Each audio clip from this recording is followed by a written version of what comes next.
Bonjour à toutes, bonjour à tous.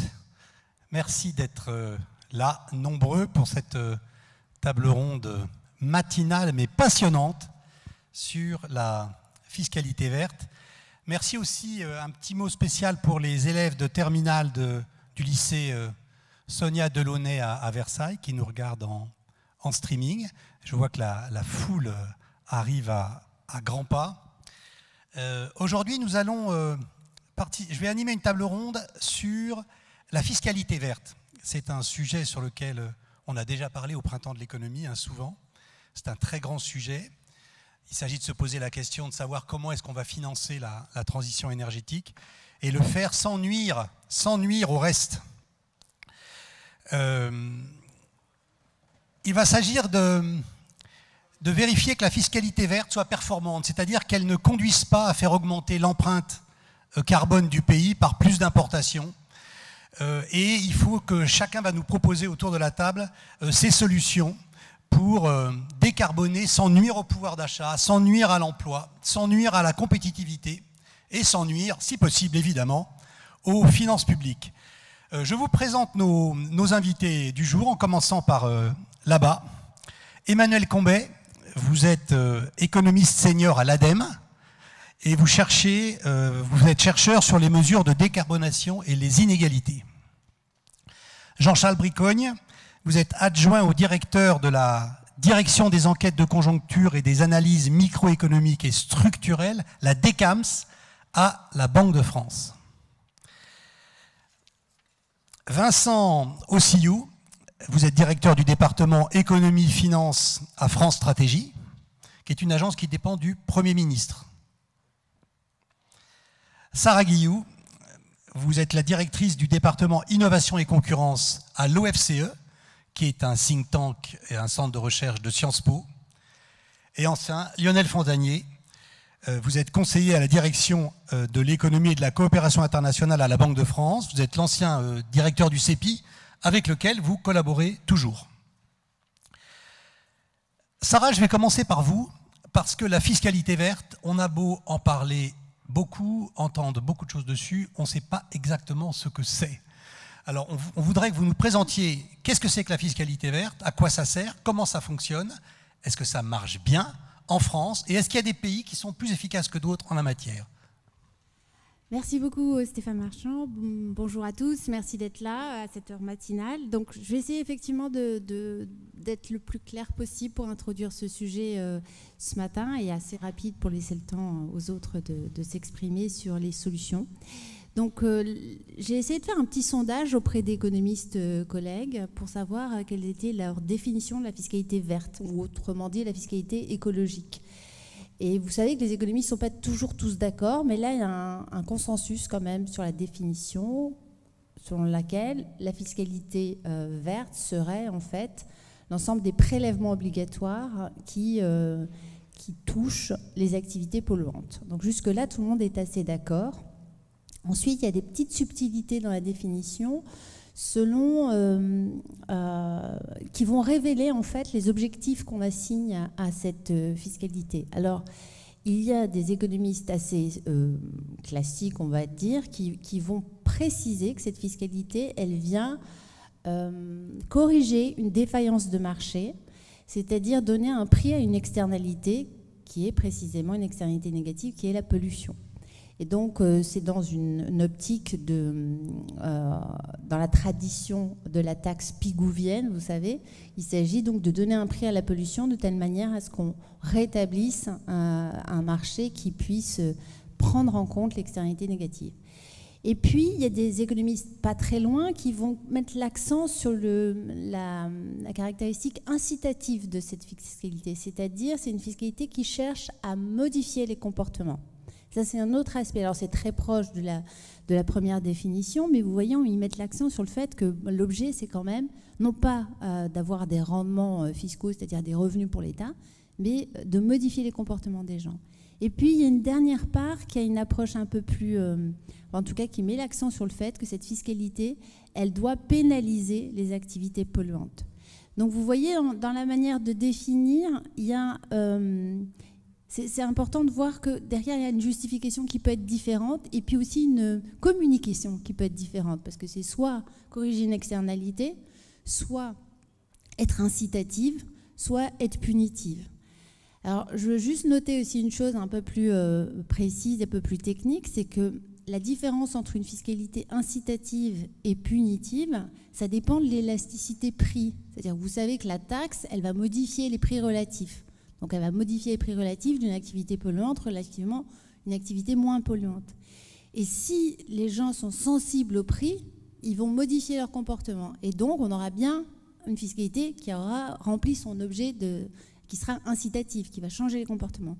Mais si les gens ne sont pas sensibles au prix, alors ils ne vont pas modifier leur comportement. Et là, on va tomber plus vers une fiscalité punitive, puisque force sera de constater que les gens vont soit moins produire, soit moins consommer, soit avoir à baisser leur taux de marge en raison de cette fiscalité. Donc le passage d'une fiscalité incitative à punitive dépend de l'élasticité prix, de la sensibilité des gens au changement de prix.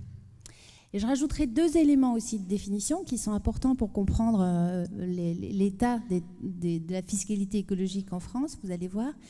Le premier élément, c'est que c'est une fiscalité qui est très contrainte par le Conseil constitutionnel, c'est-à-dire en fait c'est une fiscalité qui doit respecter des règles d'égalité devant l'impôt, et on verra que souvent on n'a pas réussi à faire passer les taxes carbone en raison de cette fiscalité. Et ça me conduit à mon deuxième point qui... Je vais essayer de vous dire qu'est-ce qui existe en France en termes de fiscalité écologique. Alors, il existe finalement pas grand-chose. À la fois beaucoup de choses et pas grand-chose. Et il y a eu beaucoup d'échecs dans l'histoire. Alors, je pense qu'Emmanuel Combet reviendra un peu là-dessus, donc je vais être assez brève. En plus, je pense qu'il est beaucoup plus compétent que moi là-dessus. Mais c'est important de comprendre que si on remonte aux années 2000, il existait ce qu'on appelait la taxe générale sur les activités polluantes, qui était une taxe qui n'était pas forcément sur le montant de CO2, mais sur l'électricité. Et puis progressivement, on a voulu créer une taxe qui se rapprocherait de ce qu'on pense être une taxe carbone. Et il y a eu des échecs successifs, d'abord en 2000, ensuite en 2010. Après, on a voulu créer il y a une commission, on a voulu faire les choses un peu mieux. On a créé une commission, la commission Rocard, et qui a conduit à vouloir instaurer une taxe carbone, qui a été elle-même aussi censurée par le Conseil constitutionnel. Au final, on crée en 2012 le comité de la fiscalité écologique. Donc, on a toujours plein de comités en France. On en a un pour la fiscalité écologique, qui aujourd'hui s'appelle le comité pour l'économie verte, mais qui est en charge de la fiscalité écologique. Et à partir de là, donc c'est 2012 la création de ce comité. En 2014, on va arriver à mettre en place ce qu'on appelle aujourd'hui la contribution climat-énergie, la CCE, qui est en fait une petite, une taxe additionnelle aux taxes sur l'électricité et sur les énergies fossiles, comme ce qu'on appelait autrefois la TIPP, mais aujourd'hui qui est la TICPE. Donc on a des taxes sur les énergies, la consommation d'énergie fossile.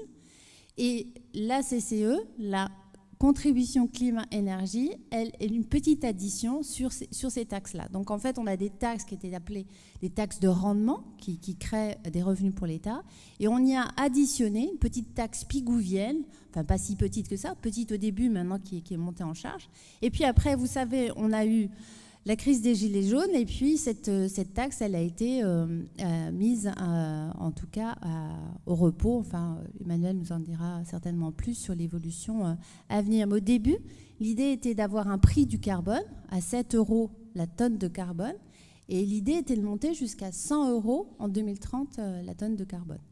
Mais évidemment, la difficulté, c'est soit le Conseil constitutionnel qui dit votre taxe, elle a trop d'exonération, trop d'exceptions, et donc elle viole le principe de l'égalité devant l'impôt. Et ensuite, l'autre difficulté, c'est l'acceptation de la taxe par les personnes qui sont les plus touchées.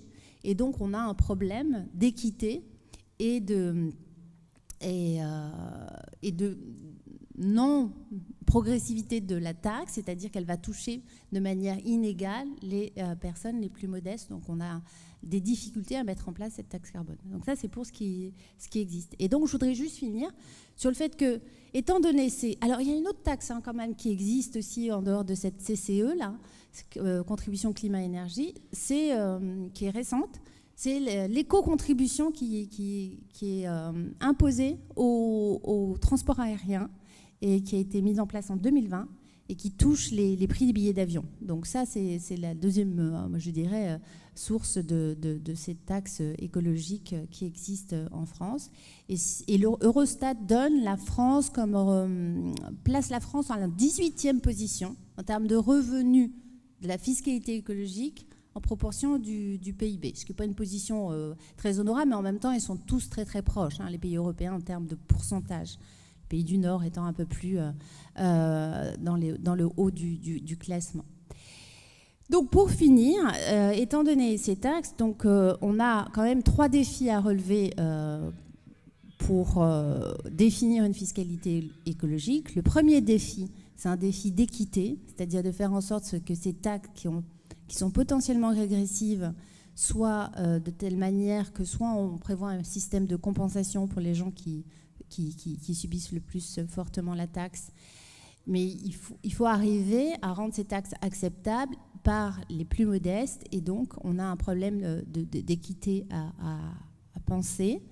Il y a un autre défi, c'est évidemment l'efficacité, c'est-à-dire qu'il faut que ces taxes elles parviennent à leur objectif qui est de réduire les émissions.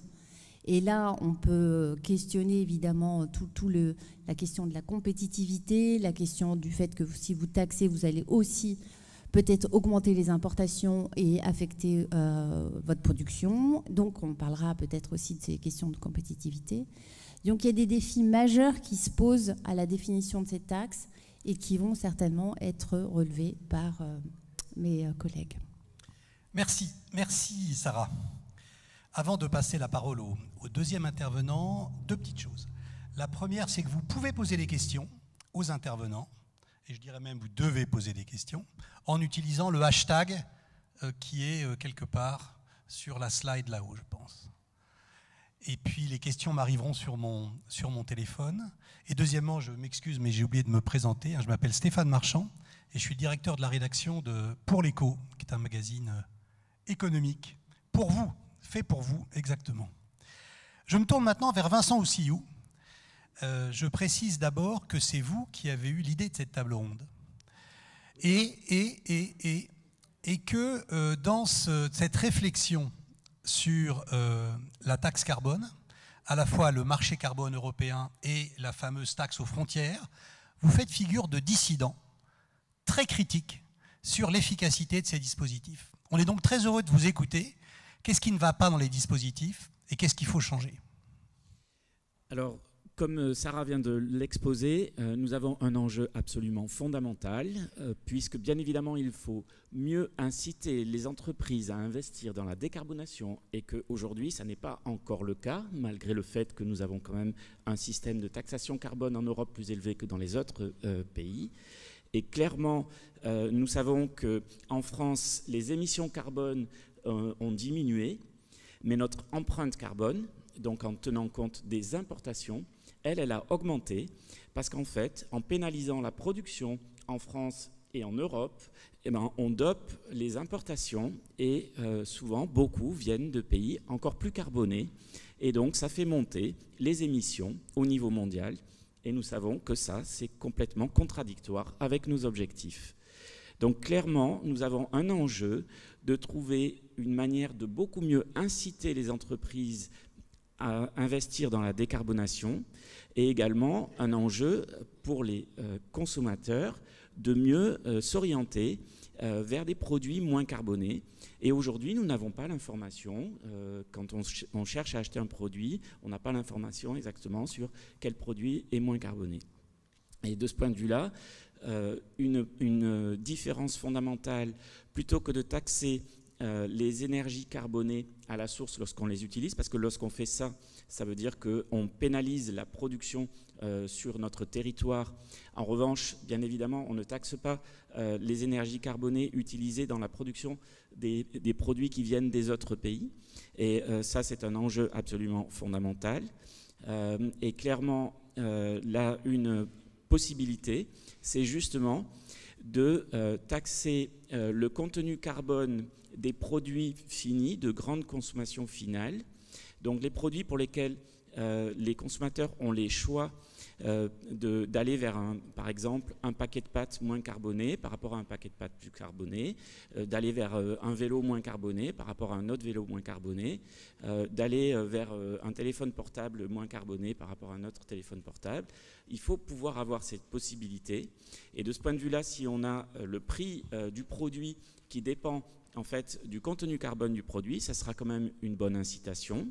On sait quand même que les prix influencent le choix des consommateurs, on l'a vu et on le voit sur la période d'inflation, bien entendu. Et clairement, pour ne pas dégrader le pouvoir d'achat et même pour améliorer la réduction des inégalités, une des possibilités est justement d'abord de faire monter les revenus en baissant d'autres impôts et pour faire une compensation sur la hausse des prix des produits carbonés. Et en commençant par faire monter les revenus, et en particulier pour les plus bas revenus, les revenus moyens, ceux qui touchent des allocations, donc une moindre compensation pour les plus hauts revenus.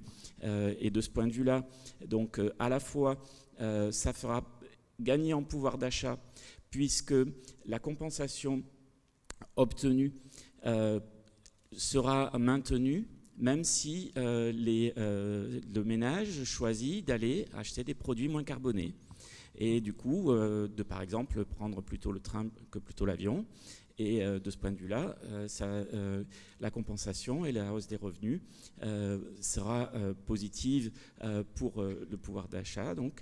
Et clairement, ça sera une bonne incitation puisque ça ne pénalisera pas la production sur le territoire, puisque ça concerne aussi les produits importés.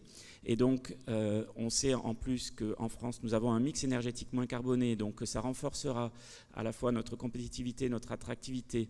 Donc, ça va renforcer aussi les activités de production sur le territoire, ce qui va contribuer à faire monter l'emploi, donc les revenus, donc les recettes fiscales, puisqu'on sait que lorsque le taux de chômage baisse, ça aide à équilibrer les finances publiques.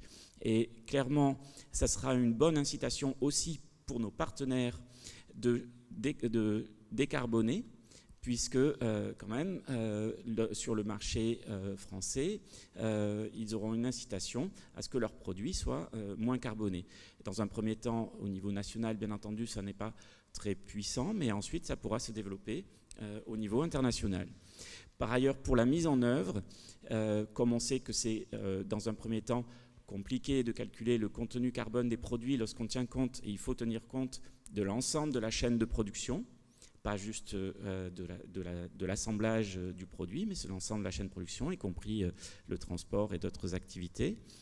On peut commencer d'abord par un étiquetage carbone obligatoire sur les produits, ce qui permettra bien évidemment aux consommateurs de faire des choix sur des produits moins carbonés, qui sera quand même aussi une incitation pour les entreprises à décarboner, parce que des produits plus carbonés, ça jouera négativement sur leur image de marque, et on sait quand même que ça joue. Bien entendu, ce n'est pas aussi puissant qu'un système de taxes, mais ça a quand même un effet. Par ailleurs, donc, les entreprises vont développer leur comptabilité carbone, puisqu'elles vont chercher à démontrer que leurs produits sont moins carbonés que ce que donnent les bases de données sur lesquelles, au départ, on s'appuie pour l'étiquetage environnemental. Et de ce point de vue-là, donc, la comptabilité carbone va se développer, ce qui va permettre de vraiment mesurer de manière efficace et effective le contenu carbone des produits. D'ailleurs, à un moment donné, on pourrait passer à une obligation de comptabilité carbone pour les grandes entreprises, par exemple. Et donc, en quelques années, assez rapidement, on aura une bonne mesure du contenu carbone des produits. Et du coup, c'est là où le système de taxation pourra se mettre en place en ayant d'abord fait monter les revenus des particuliers afin de ne pas dégrader le pouvoir d'achat et même de contribuer à la réduction des inégalités. Une autre piste, c'est aussi de mettre un système... Alors, un point, c'est que ce système de taxe ne devrait pas s'appliquer à l'essence et au fuel, puisqu'ils sont déjà fortement taxés. C'est uniquement sur les produits de grande consommation finale. Donc là, les particuliers ont la capacité de choisir une marque, par exemple, dans l'agroalimentaire, dans les produits de l'habillement ou autres, qui soient moins carbonés. Les marques vont d'ailleurs se développer en ce sens-là. Bien entendu, au départ, on sait que sur l'essence ou le fuel, c'est un autre sujet, puisque une bonne partie de la population est très dépendante de sa voiture thermique ou de son chauffage au fuel et ne peut pas changer rapidement comme ça, n'a pas nécessairement les moyens d'investir pour changer. Donc là, c'est d'autres mesures qu'il faut prendre pour les aider à investir dans la décarbonation. Une piste, justement, c'est de mettre un système de prix plancher pour le pétrole, en dessous au départ du prix mondial. Mais si le prix mondial vient à s'effondrer à un moment donné du prix pour le pétrole, puisqu'on sait que ça c'est une désincitation notamment pour les entreprises à investir dans la décarbonation, puisque si je suis une entreprise qui investit très cher pour décarboner, et puis demain les prix du pétrole s'effondrent, mes concurrents dans les autres pays seront dans ce cas-là beaucoup plus compétitifs et je risque de me faire éliminer. Et donc il y a beaucoup d'entreprises qui, bien entendu, freinent de ce point de vue-là. Et donc de mettre en place un système de prix plancher, et lorsque le prix mondial est en dessous du prix plancher, il y aurait une compensation pour les entreprises et en particulier celles qui sont soumises à la concurrence internationale, avec une redistribution du revenu de cet écart entre le prix mondial et le prix plancher, de manière à financer en fait cet écart en proportion, donc ça serait un chiffre moyen en proportion du chiffre d'affaires au niveau d'un sectoriel très fin. Par exemple, un producteur de maïs aurait une redistribution de cette taxe en fonction de la consommation moyenne des producteurs de maïs. Donc s'il est plus décarboné que les autres producteurs de maïs, il aura un bonus. S'il est plus carboné, en revanche, il a un malus, mais qui va l'inciter justement à adopter les technologies qui lui permettent de se décarboner. Et par ailleurs, pour les secteurs et les ménages, ce n'est pas un sujet les secteurs qui ne sont pas soumis à la concurrence internationale. Là, en revanche, l'écart entre le prix de marché et le prix mondial peut aider à financer justement les investissements dans la décarbonation. Voilà, je vais m'arrêter là et voir un peu si vous avez des réactions ou des questions. Alors, une précision, ça n'est pas une précision quand même, c'est que France Stratégie est une agence autonome. Nous sommes certes dans les services du Premier ministre, mais c'est une agence de réflexion, d'évaluation des politiques publiques. Et donc, clairement, ceci n'est pas encore une mesure qui est décidée. C'est justement une proposition pour en débattre avec vous. Puisque on a cet enjeu, bien évidemment, d'avoir des mesures efficaces dans la décarbonation, mais qui ne nuisent pas ni au pouvoir d'achat, ni à la compétitivité, ni à l'emploi, ni aux finances publiques. Merci Vincent. Donc finalement, vous avez presque installé le débat. Quand on vous écoute, on a l'impression que c'est ça qu'il faut faire. On se doute que c'est peut-être pas aussi simple que vous le présentez, mais on va en parler justement. Emmanuel, on va se tourner vers vous. Donc je rappelle que vous êtes économiste à l'ADEME. J'ai l'impression que vous êtes plutôt un défenseur de la fiscalité verte à la française telle qu'elle existe, mais j'aimerais beaucoup vous entendre réagir à la proposition de Vincent. Est-ce que c'est ça l'avenir? Alors, au-delà en fait d'un système de fiscalité qui soit sur les produits finaux, comme vient de le présenter Vincent, ou une fiscalité qui est un peu plus classique sur les énergies fossiles, comme vous l'avez sur l'essence, le fuel, etc., qui est, on l'a rappelé, l'orientation première qui est prise parce qu'elle est plus simple. Elle est plus simple dans le sens où lorsque vous avez ces énergies fossiles là, vous savez qu'il y a tel contenu carbone. Donc pour le taxer, c'est plus facile que développer toute l'information sur lorsque vous achetez un t-shirt, on a utilisé tel coton qui dans sa production a utilisé tant d'énergie fossile dans tel pays qui utilisait tel type de système de production d'énergie plus ou moins carboné. Vous voyez, ça peut aller très loin. Donc c'est moins facile d'avoir cette comptabilité-là avec des coûts importants pour l'obtenir, mais en même temps il y a un intérêt que Vincent a souligné, qui est que comme cela on regarde quand même ce qu'on consomme qui vient de l'étranger. Si dans le t-shirt que vous avez, la Chine, si c'est produit en Chine, a émis tant d'émissions et on va le prendre en compte dans notre consommation en disant c'est coûteux ces émissions pour le climat et pour la santé future et donc du coup c'est normal que ce t-shirt ne soit pas si bas en prix par rapport aux autres et qu'on choisisse. Toutefois, la fiscalité sur les énergies fossiles en France a quand même un intérêt et même si on a rencontré des difficultés, ce que je voulais souligner, c'est que ça serait dommage de l'oublier. Ça, c'est le premier point. Le deuxième point, c'est que quelle que soit la solution technique, c'est-à-dire une fiscalité sur les énergies fossiles, le fuel, le carburant, ou bien sur les produits finaux en fonction de leur contenu carbone, ou même si on se passe de fiscalité mais on met des normes, c'est-à-dire il faut utiliser plus une voiture électrique, plus un tel système de chauffage, et c'est normatif, c'est obligatoire. Ça va avoir des coûts, quoi qu'il arrive, pour les entreprises, parce qu'elles vont devoir changer leur système de production, pour les ménages, parce qu'ils vont devoir changer de véhicule, etc. Donc dans tous les cas, il y a des coûts. Ce n'est pas une taxe qui est coûteuse et des normes qui ne sont pas coûteuses. Et donc, ce que je voulais souligner, le dernier point, c'est que ce qu'il faut regarder, c'est les conditions d'équité économique qui permet de faire face à ce coût, quel que soit le choix d'instrument. Et donc, dans ma présentation, là, j'aimerais souligner quelques points qui montrent qu'il y a quand même un intérêt chez nous à renchérir les énergies fossiles par une fiscalité intérieure, parce qu'ici, on a l'argent ensuite, collectivement, ça fait des ressources fiscales qu'on peut utiliser pour compenser les ménages qui sont les plus vulnérables, les entreprises sur la hausse de leurs coûts de production, chez nous, dans le cadre d'un débat démocratique. Par contre, si les énergies fossiles sont renchéries comme aujourd'hui par les pays exportateurs de pétrole ou parce qu'on ne veut plus importer du gaz russe, et bien là, ça nous coûte à tout le monde et on n'a pas de recette fiscale pour compenser les gens.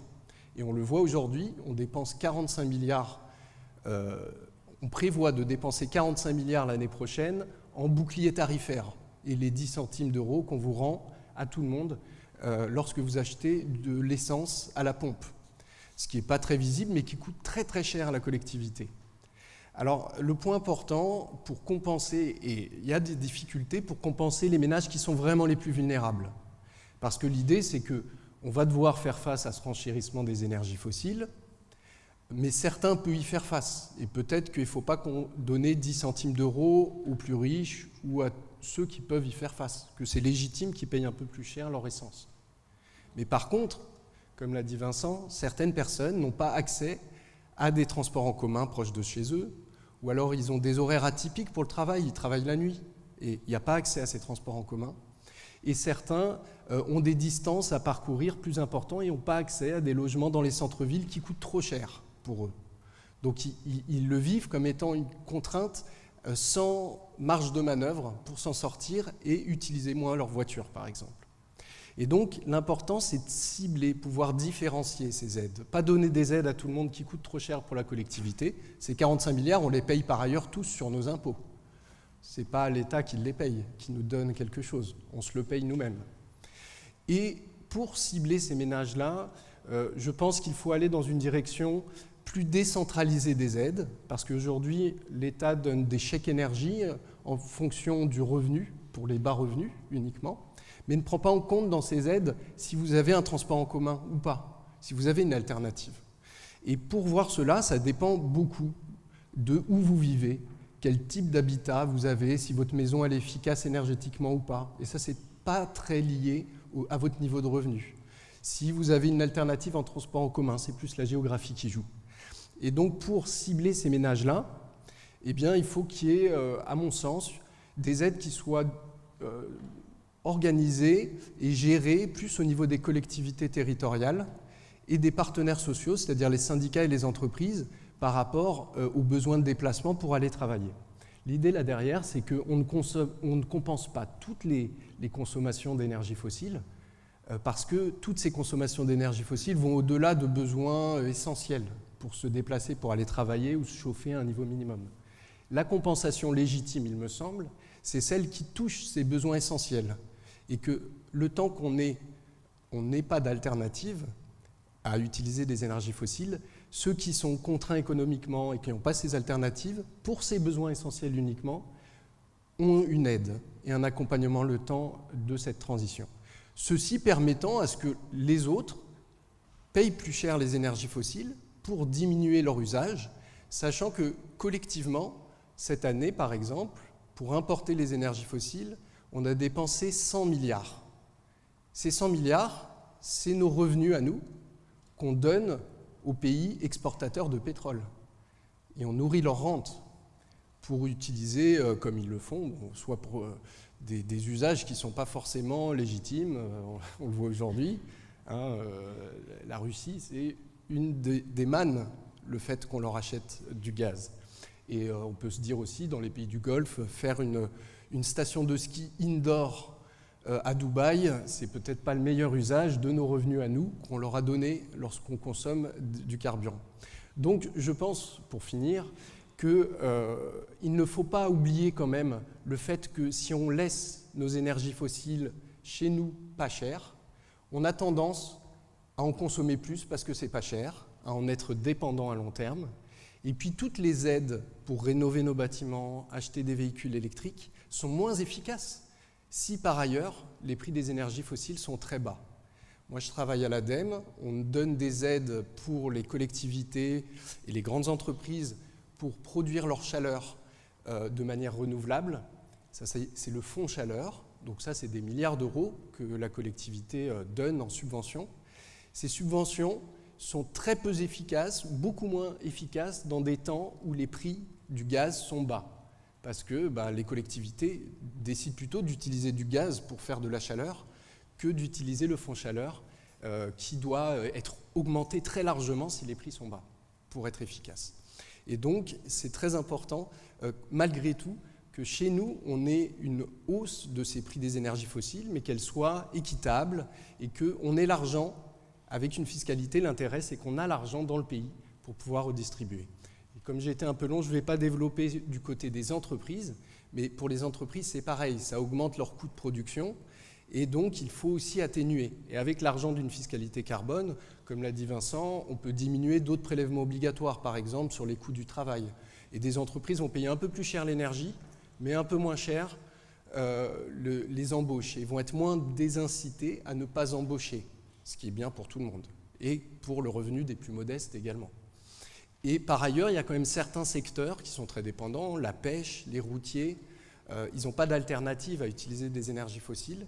Je pense que pour ces secteurs-là, il faut des négociations spécifiques sur ces branches-là, où on peut leur dire, bon, on va lever les exonérations du fait que vous ne payez pas cher les énergies fossiles, parce qu'il y a beaucoup d'exonérations, on en a parlé.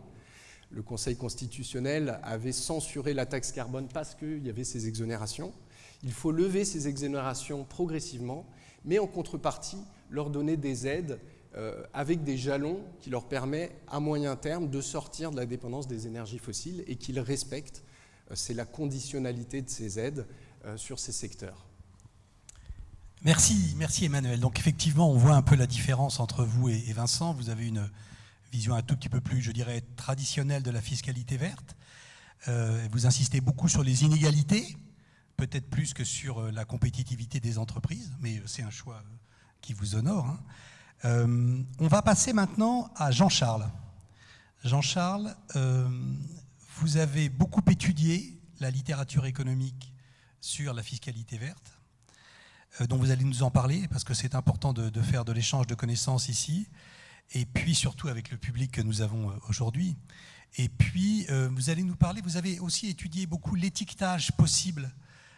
Qu'est-ce qu'on peut faire avec l'étiquetage dans la catégorie communication avec le grand public pour faire comprendre à la fois les enjeux et la raison des prix et la raison des décisions.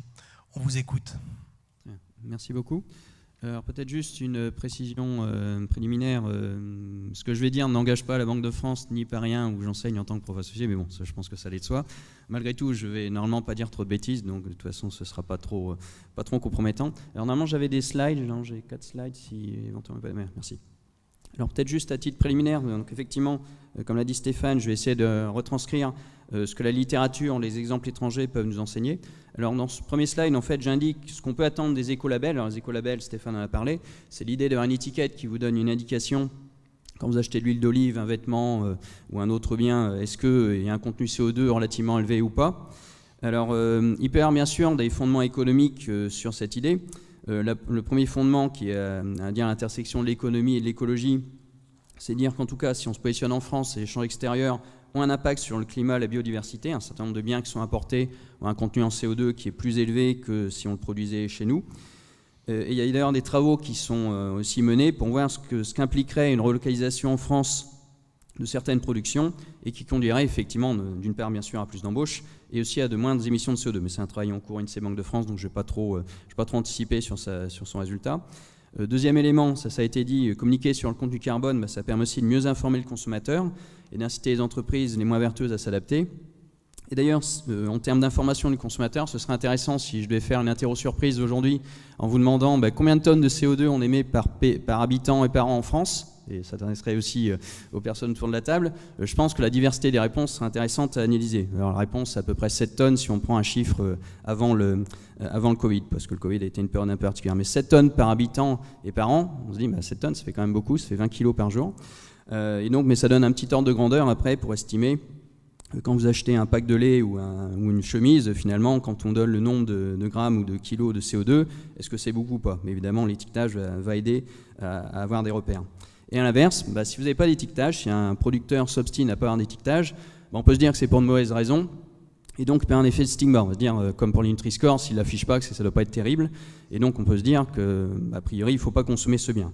Donc, évidemment, ça a un effet incitatif assez fort. Pour les entreprises, vont se dire, si je ne le fais pas et que le concurrent le fait, je risque de perdre des consommateurs. D'ailleurs, ça devrait pouvoir se mesurer.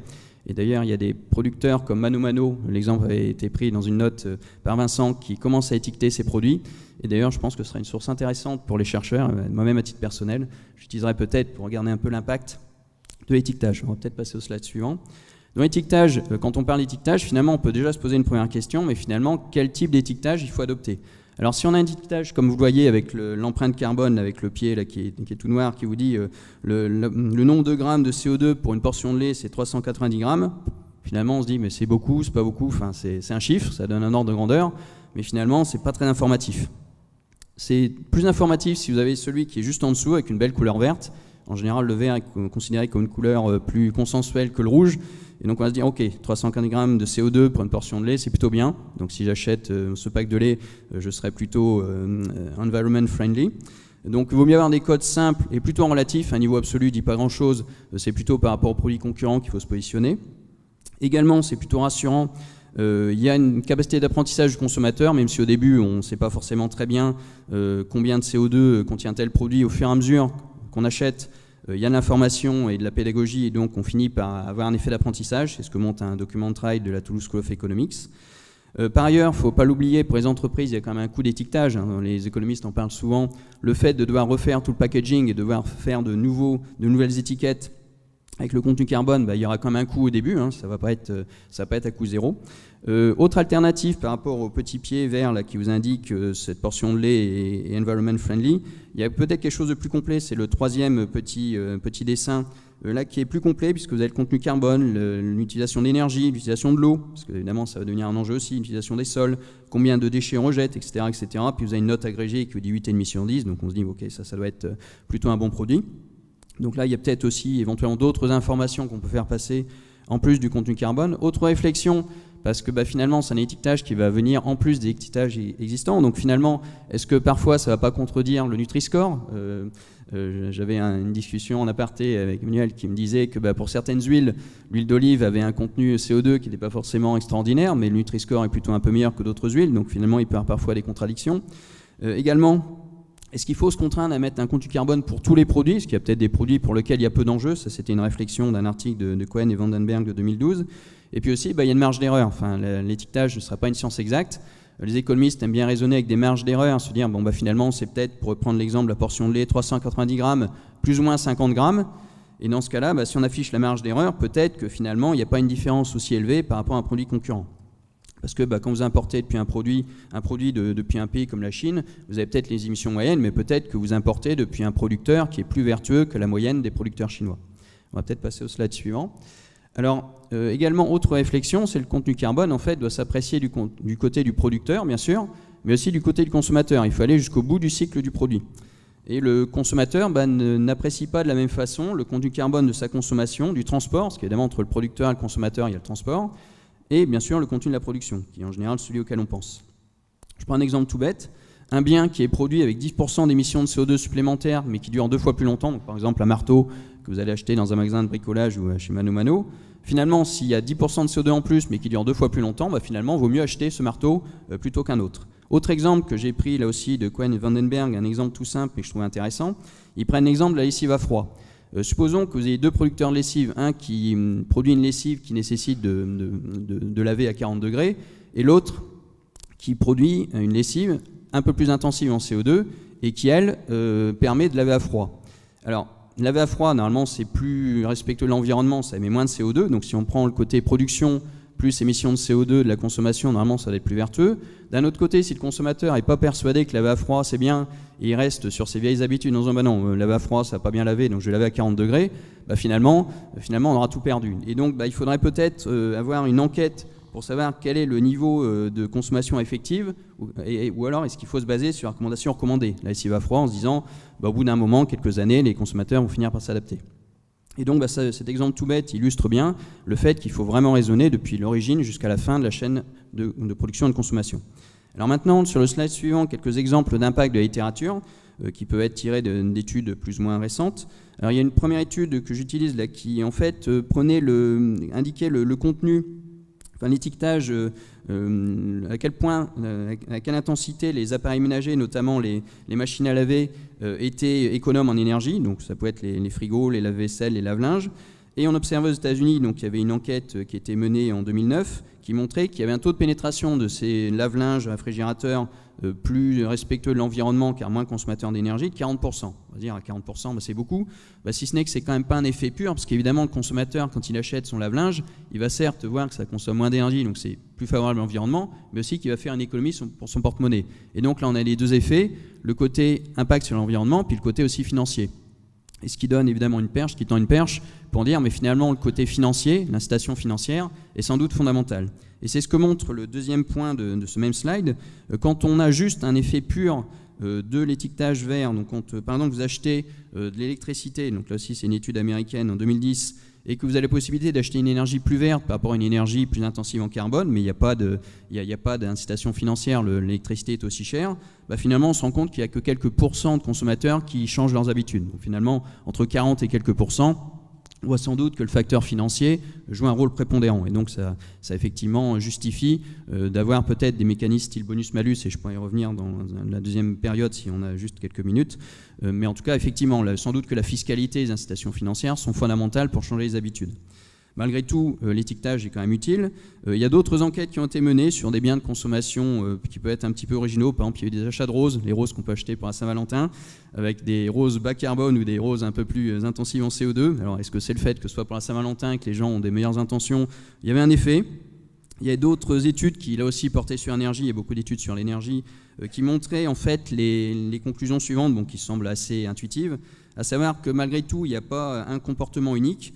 La demande pour les biens bas carbone varie selon différentes dimensions, selon les produits bien sûr, selon les revenus, selon les goûts et selon les préférences des consommateurs en matière de changement climatique, et qui fluctue beaucoup aussi selon la localisation. C'est pas pareil suivant que vous êtes à Paris en province, et ça peut être lié aussi par exemple à l'utilisation de la voiture ou des transports en commun.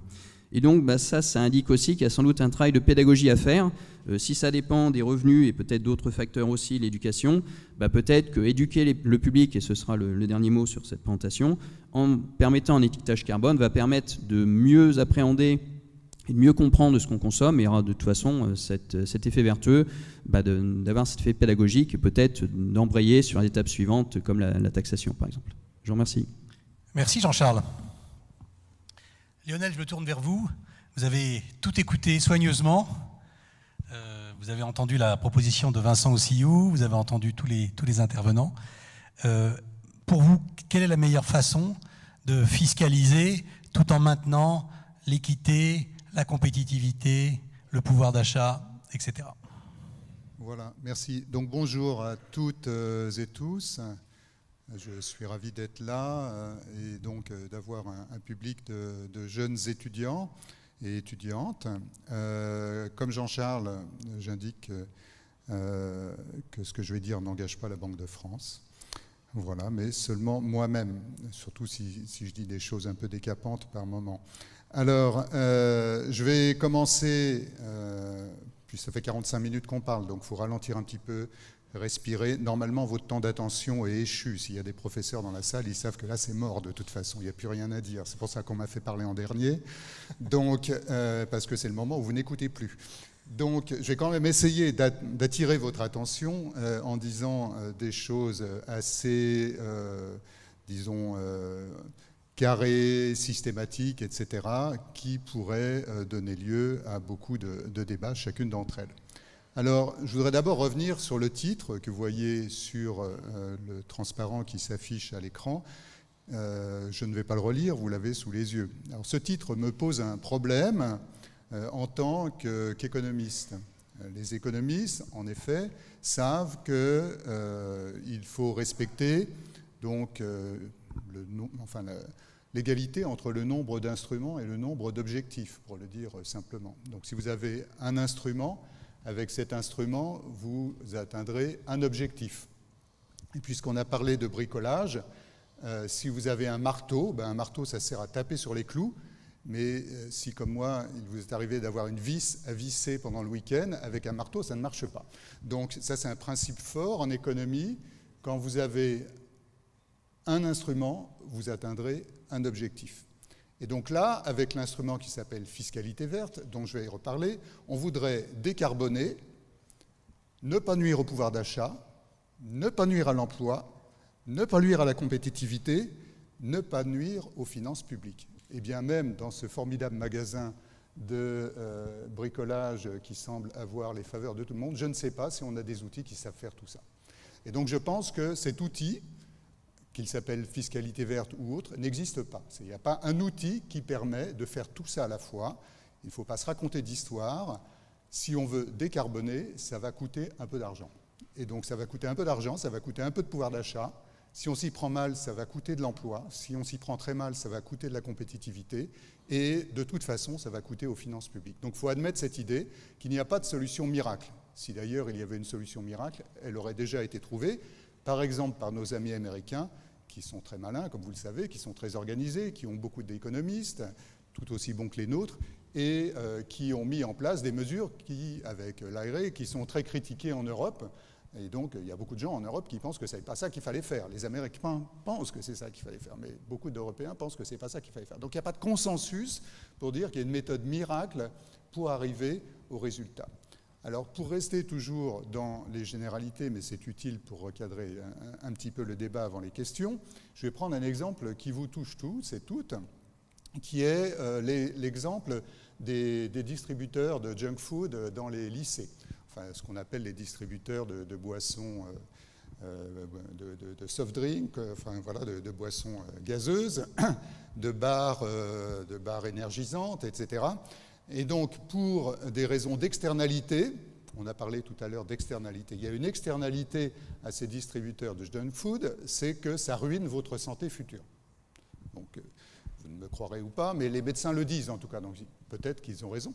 Et donc, cette externalité, puisque ça ruine votre santé future, ces aliments hyper sucrés et énergisants, ça va coûter cher à la sécurité sociale plus tard.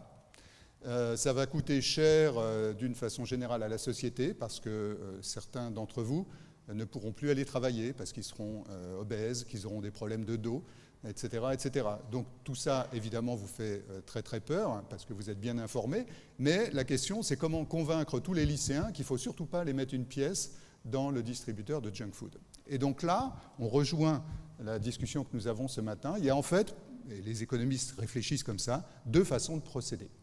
Il y a une première façon de procéder qui est de dire, eh bien, on va modifier les prix relatifs.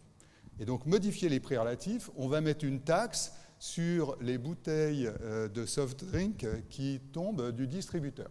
Alors, on va mettre une taxe de 10 centimes d'euros ou de 20 centimes d'euros, etc., pour changer les prix relatifs. C'est ce qu'on nous a dit ce matin. On nous a dit que ça allait changer les habitudes des consommateurs. Donc, si je mets une taxe de 20 centimes d'euros sur les bouteilles d'un cola d'une certaine marque qui va tomber, quand la boîte va tomber, est-ce que vous allez changer vos habitudes pour 20 centimes d'euros? Peut-être oui, peut-être non. Et ce que j'ai en tête en mettant les 20 centimes d'euros de taxe, c'est que vous allez sortir du lycée, traverser la rue, aller à la boulangerie et acheter une bouteille d'eau. Voilà, ça, j'ai changé les prix relatifs. Donc ça, c'est la solution qu'on aime bien en Europe. Les économistes européens ont réussi à persuader la Commission européenne qu'il fallait faire comme ça. Aux États-Unis, les gens ne pensent pas forcément de la même façon que nous. Aux États-Unis, il y a beaucoup d'économistes qui pensent que les instruments qu'on appelle command and control, c'est-à-dire les instruments qui sont des réglementations ou les instruments qui créent des normes, dont on a parlé tout à l'heure, peuvent aussi être utilisés. Et donc l'alternative à la modification des prix relatifs, l'alternative à la taxe de 20 centimes sur la bouteille de cola qui va tomber dans le distributeur, c'est d'interdire le distributeur dans les lycées. Et alors là, quand on commence à dire ça, évidemment, les voix se lèvent pour dire qu'on veut limiter la liberté du consommateur. Et c'est vrai. Et donc, on peut être un peu plus soft, hein, si j'ose dire, et dire qu'on va autoriser le distributeur, mais n'autoriser que les bouteilles d'eau minérale dans le distributeur. Et vous voyez que ça aussi, ça n'est pas quelque chose qui est facilement présentable comme solution. Donc, à partir de cet exemple tout simple, qui est idiot, mais qui a existé à un moment dans le débat sur les lycées, vous voyez bien qu'on a deux types d'instruments, la modification des prix relatifs et donc la fiscalité, et les réglementations. Et donc, probablement que la bonne solution, c'est la combinaison des deux. Car nos amis américains, qui sont plutôt du côté des subventions, des réglementations, etc., par exemple, sur la voiture électrique, ont mis des dispositions très très fortes pour fabriquer des voitures électriques aux États-Unis et pour que les consommateurs achètent des voitures électriques aux États-Unis.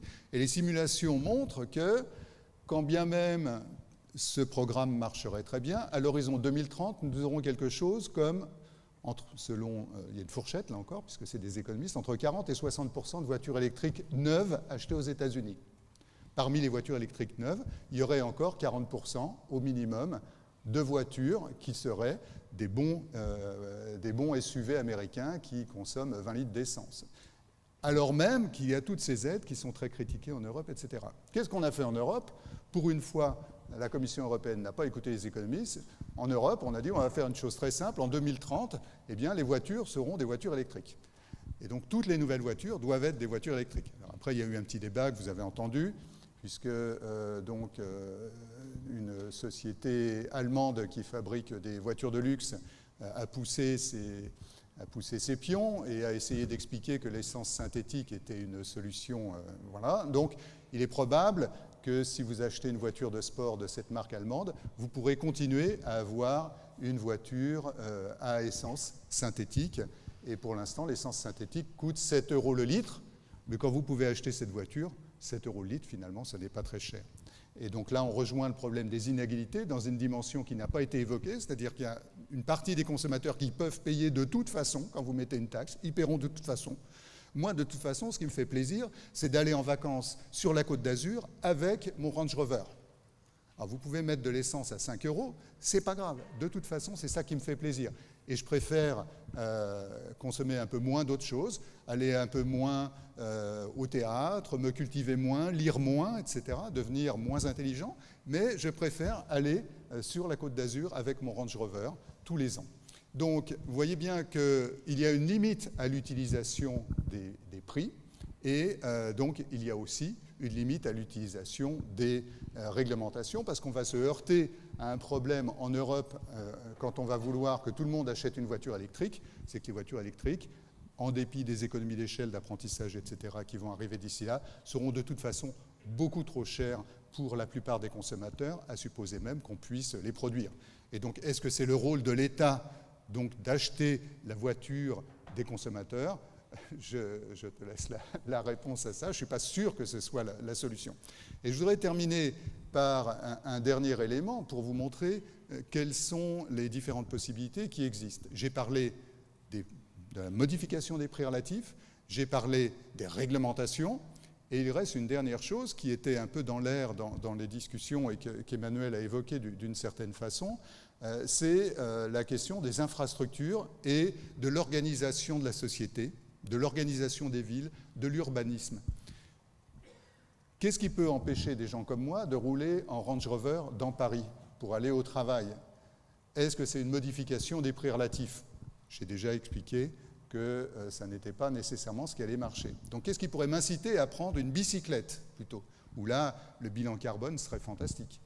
Eh bien, ce qui pourrait m'inciter à prendre une bicyclette, c'est tout simplement qu'il y ait une piste cyclable sur laquelle je puisse rouler tranquillement sans risquer de me faire renverser par ceux qui continuent, comme sinon je l'aurais fait, à utiliser leur SUV pour aller travailler tous les matins. Donc, on voit bien qu'il y a une dimension de politique publique, qu'il y a une dimension d'aménagement du territoire ou de la ville, enfin dans toutes ces dimensions, d'urbanisme pour que les gens habitent moins loin de leur travail, pour qu'on mixe donc les habitats et les entreprises dans un même espace pour limiter les déplacements. Enfin, tout ça, c'est des éléments d'organisation de la société qui peuvent être envisagés et qui vont bien au-delà donc des simples mesures de taxation. Alors, je terminerai par une petite blague qui n'a plus cours aujourd'hui, mais que j'aime bien rappeler. Il y a eu une époque que vous n'avez pas connue parce que vous êtes trop jeune, où sur les pare-brises des voitures, donc les pare-brises des voitures de vos parents ont connu cela, ou de vos grands-parents, il y avait une vignette. Et qu'est-ce que c'était que cette vignette? Eh bien, c'était une taxe qu'on devait payer chaque année. Donc chaque année, la couleur de la vignette changeait. On payait cette taxe pour simplement avoir le droit d'avoir une voiture, et la taxe était fonction de la puissance de la voiture. Et donc à l'époque où les Français avaient cela sur leur pare-brise, une blague circulait beaucoup dans les autres pays européens et disait « Eh bien, on a eu un grand succès industriel européen, c'est l'Airbus. Eh bien maintenant, on va faire, de la même façon qu'on a fait l'avion européen, on va faire la voiture européenne. » Donc la voiture européenne, c'est quoi? C'est un design italien, évidemment. Le moteur est allemand, évidemment. Je ne vais pas continuer la blague trop longtemps. Et donc, sur le pare-brise, on collera la vignette française parce que les Français raisonnent toujours en termes de fiscalité. Merci Lionel.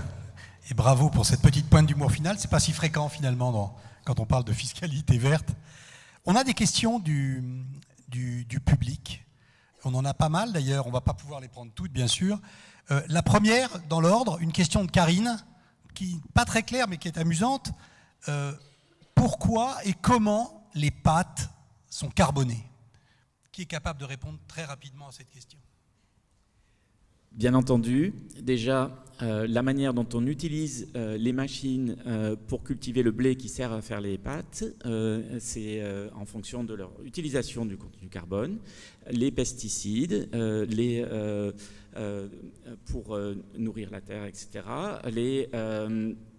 le transport de ces pâtes pour les amener dans la boutique. Tout ça, ça a des impacts carbone.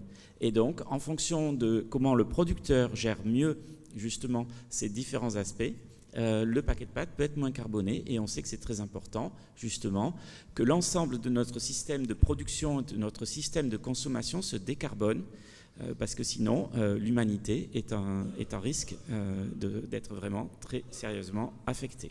Merci, et Vincent. La biodiversité. Par ailleurs, peut-être une petite remarque aussi. On a très peu de temps, hein. Ouais. Vraiment, soyons concis. Allez-y. c'est un petit peu paradoxal de dire que la compétitivité et l'inégalité seraient opposées. On sait qu'il y a un effet très fort quand même de la compétitivité sur l'inégalité. Vous avez remarqué que la France s'est quand même beaucoup désindustrialisée à cause de sa perte de compétitivité à partir des années 2000. Qui c'est qui a eu les conséquences en termes d'emploi, de revenus, etc. Beaucoup de classes sociales défavorisées, beaucoup de régions défavorisées. Et clairement, si on réaugmente l'emploi, donc la dynamique de l'activité économique sur le territoire, ça sera favorable, en particulier aux classes défavorisées, quand le taux de chômage diminuera. Et par ailleurs, la contribution carbone sur les produits peut être faite de manière à augmenter le revenu plutôt des classes les plus défavorisées et des classes moyennes. Merci. Lionel, vous aviez quelque chose à dire sur les pâtes ? Oui, je voulais juste dire qu'à la différence de Vincent, je fais cuire les pâtes sur un réchaud à gaz, ce qui est très mauvais pour la planète. Ça, c'est un autre sujet. Ça, c'est la taxation de la consommation d'énergie par les ménages. Et là-dessus, c'est un sujet important, mais ça n'est pas la proposition dont on a parlé, parce qu'on sait que nos énergies en France sont déjà pas mal taxées et qu'il faut, de ce point de vue-là, d'autres mesures complémentaires, et y compris notamment des aides pour passer à d'autres sources d'énergie moins carbonées. Merci. Et juste Vincent. peut-être un point rapide aussi, c'est que dire que la norme est une voie possible, bien évidemment, c'est complémentaire à un système de taxes ou de subventions, etc. Mais une norme toute seule, comme on le voit sur la voiture électrique, ça fait monter les prix.